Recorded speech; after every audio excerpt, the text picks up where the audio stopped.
የደከምኩኝ ያለው ለማን ብዬ ነው? ማነው ታዲያ የነካብኝ? አንቺ አበባዬ አንቺ አበባዬ አንቺ አበባዬ። ውድ ቤተሰቦቼ ተመልሼ መጥቻለሁ። ተመልሼ ስመጣ እንግዲህ አብርሽዬ በምን ወተት ይገዛል? እንደዚህ ነው እንዴ የደከምከው? እንደዚህ ነው እንዴ የለፋኸው? ውይ ኧረ ቤተሰብ ለልፋቱ ምን እናርግ ማለት ነው። ለማንኛውም ደግሞ ይመችህ ማለት ነው። አበባዬ ለማን ብዬ ነው የምለፋው? ለሄርሜላ ብለህ ለመላላስ ብለህ ማለት ነው። እና ውድ ቤተሰቦቼ ማለት ነው በዚህ አጋጣሚ ትናንትና ቪዲዮ አልሰራውም። ሄርሜላ ተገኝታለች። አልፍ መብሩክ ማለት ነው። መብሩክ ብለናል። ያማረ የሰመረ የደነቀ ይሁን ብለናል ማለት ነው። እንዴ በጣም ነው እንዴ የጠፋሽው? ደግሞ የገረመኝ ነገር እኮ የአብርሽ እንባ ማልቀስ። ውይ እናንተ ሹራብ ሁሉ እኮ በእንባ ታጠበ እኮ። እኔ ትላንትና ቲክቶክ ላይ ሲሳፈራ ያዋለሁ። ወይኔ ማልቀስ እንደዚህ ማለት ነው። የት ነበር የጠፋችሁ? የት ነበረ የእናንተ ውሸት ማለት ነው። ደግሞ አበባህን ምን ነካብህ? ደግሞ ማለቃቀስ ጀመርክ።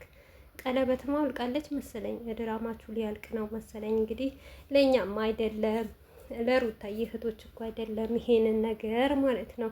ለሄርሜላ ኦዲየንሶች ወይም ደግሞ ለሄርሜላ ተከታታዮች ንገራቸው አብርሽ ማለት ነው። በዚህ አጋጣሚ እኛ እኮ ተነቃቅተናል።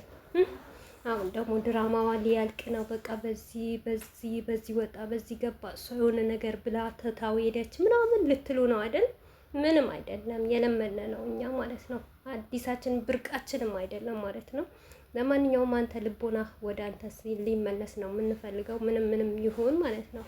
እና ቤተሰብ የገረመኝ ነገር ቢኖር ማለት ነው የጠፋ ሰው ማለት ነው ጸጉሩ ተሰርቶ እንደዚህ አምሮበት አሸብርቆ፣ በዛ ላይ ደግሞ እህቷ ራሱ ጸጉሯ እንዴት ነው እንዴ ያን ሁሉ እህቴ ብላ ስታለቅስ የነበረ ጸጉሯ ተሰርታ ምናምን ነገር ነው ፋፈንተሽ ብለው የመጡት ማለት ነው። ሁለቱም አንድ አይነት ቂጥ የተቀደደ ልብስ ለብሰው ማለት ነው።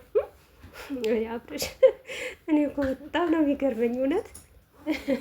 እኔ የአብርሽን ነገር የሚያስቀኝ ነገር ምን እንደሆነ ታውቃላችሁ? እሱ ብልጥ ብቻ ነው። በቃ እሱ ጅላጅል ሆነን ስንከታተለው ወይም ደግሞ ቪዲዮ ስንሰራበት በቃ ስለሱ ስናወራ እነዚህ ሰዎች በቃ ጅላጅሎች ናቸው። በቃ ተጃጅለው አይደለም እኔም ልጃጃልባቸው ብሎ ነው መሰለኝ የሚጃጃለው ማለት ነው እንጂ እውነቴ ነው የምላችሁ ማንም የሚጃጃል የለም በዚህ ናክል ማለት ነው። የሄርሜላ ደጋፊዎች ሊጃጃሉ ይችላሉ።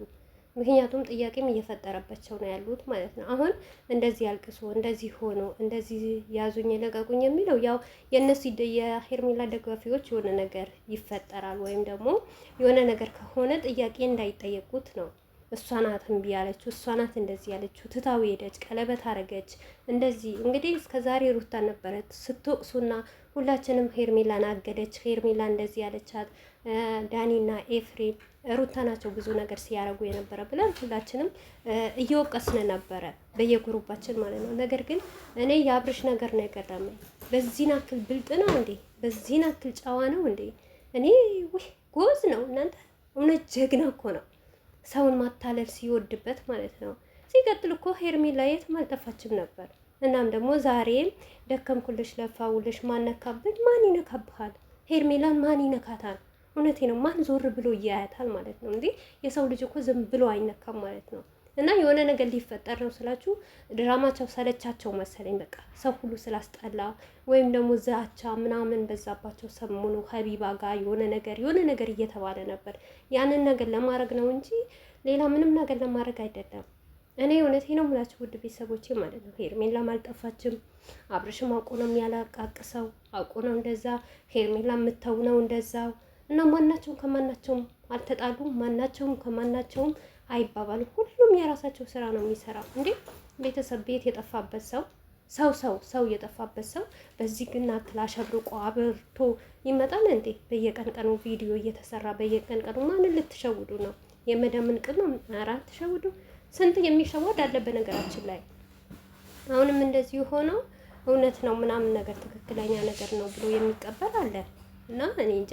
እኔ በአሁኑ ሰዓት ምንም አይነት ትክክለኛ ነገር ብዬ የምቀበለውን ነገር ማምንበትም ነገር የለም።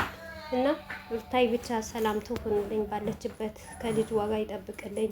እስከ ልጅ ወይም እያደራርስ ነገር እኔ እንጃ በጣም አላውቅም። ምን ብዬ እንደምናገር ማለት ነው። አሁን ለልጃቸው ራሱ አደጋ ላይ ነው። ልጃቸው ራሱ እየተረገመ ልጃቸው የሆነ ነገር እየሆነ እያለ ያንን ነገር ነው የሚያሳስበኝ በአሁኑ ሰዓት ማለት ነው። ስለ ሄርሜላ ስለ አብርሽ ምንም የሚያሳስበኝ ነገር የለም። ምክንያቱም አብርሽ ለምዶበታል፣ የለመደበት ነው ማለት ነው። እና ለማንኛውም ውድ ቤተሰቦች የነበረን ቆይታ ይሄንን ባይ ባይ።